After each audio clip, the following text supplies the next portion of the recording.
Canada's bubbles are about to burst. You cannot deny that anymore. I've been researching this for years, and you can see this coming right now to the edge of this cliff, and it's about to go down. I have seen this because I've talked to so many people in the real estate industry, in the finance industry, and they continuously have this denial about them. No matter how bad things get, they're always thinking that it is a bull market, but that is absolutely not the case. Now, I'm doing this video here specifically. I've gotten many requests to do videos about Canada, and I will do that now. I've done a couple recently. If you want me to do videos about another specific country, please let me know. I'll do that. And let's get into this right now. S&P downgrades rating for 6 Canadian banks. So the top 6 banks got a downgrade. And why is that the case? You know, we were told specifically that Canadian banks were among the strongest in the world. In fact, the Canadian economy was one of the strongest in the world. Now, what happened right there? In fact, it's not just S&P that did it.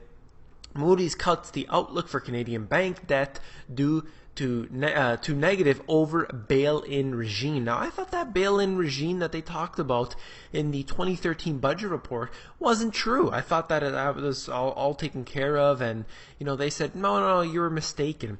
Well, that's not the case. These 2 rating agencies have downgraded Canadian banks because of this issue. Now, previously in the early 90s, the Canadian banks basically failed, and they needed to totally reform the way that things work, and there was a lot of stability there. I will definitely admit that in the Canadian banking industry. However, they're exposed to trillions upon trillions of dollars of derivatives, so you know what's going to happen with the derivatives, something I cover all the time.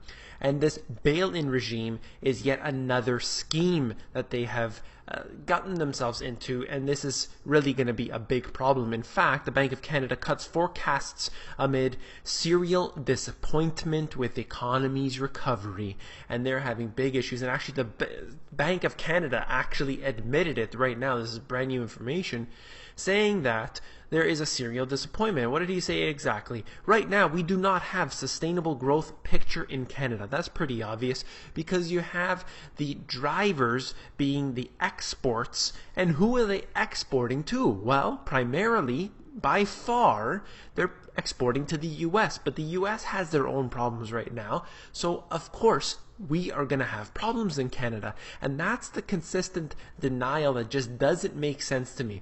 When you have individuals saying, look, the US is bad, and they watch it, and as it's burning down, they're watching it and they're almost laughing at it here in Canada. It's pretty stupid, because you have a neighboring country which you do practically all your exports to, and you need to have them do well. If you want to do well, your neighbors have to do well. That works in any community, and that works between countries and cities and everything. You can't have one without the other. That's globalization.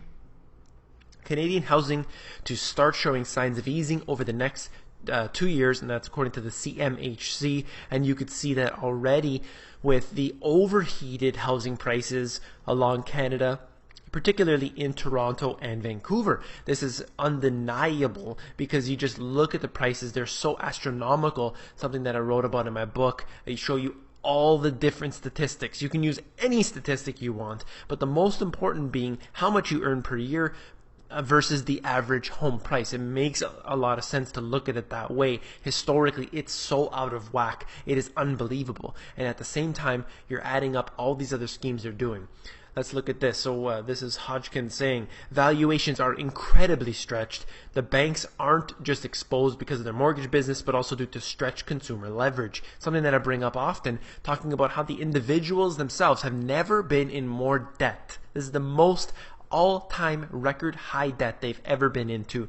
Businesses are in debt, the corporations and the countries are in debt, cities are in debt. Everyone is in debt because it's a system of debt, and right now it's at the most it's ever been. So of course we have a bubble approaching, this debt bubble, and it's got to pop. Let's look at what I wrote about in my book very quickly.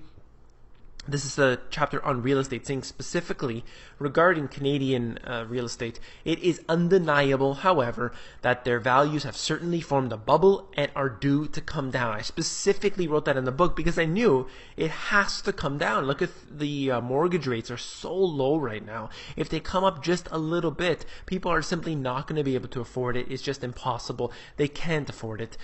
And particularly with a lot of people choosing the variable rate mortgages, it's going to be a disaster for them. Now, you have big issues here. You have interest rates at all-time lows. You have the threat of bail-ins. You have all kinds of currency wars that are taking place. You have exports to countries like the US, which are going to have their own struggles. You have nothing really to look forward to over the next little while, the near few years, let's say. And you even have this issue with the Federal Reserve bailed out Canadian banks during the financial crisis, and they will of course not admit it, but that information was released. It was released information. Bloomberg has it. I've covered it here before on this show, and it is undeniable. Why? What's going on? They won't tell us, but the whole banking industry is a fraud. It is all basically a show for us, and I, for one, do not want my money in this system, knowing specifically that we're going to have big problems in the future. Now, I will say specifically that real estate is an excellent investment overall. Do not deny me on that. What I want to say specifically is that yes, the housing prices are overvalued and that they are coming down. That's all I want to mention in here. And we have big threats. Don't think that the Canadian economy is necessarily this rock solid thing that will never fall. That's not how it works. Whenever you have a bubble, it will pop. I hope that you like this video and that you will give me a thumbs up. Don't forget to subscribe to these videos as well. You want to be a subscriber to the Money GPS YouTube channel. And last but not least, the Insiders is where I give out all my best intel, and best of all, it is totally free. It's just good, short, concise emails that you get in your inbox, and to get that, you go to themoneygps.com, you scroll down to the bottom, and you fill in your email address. Take care.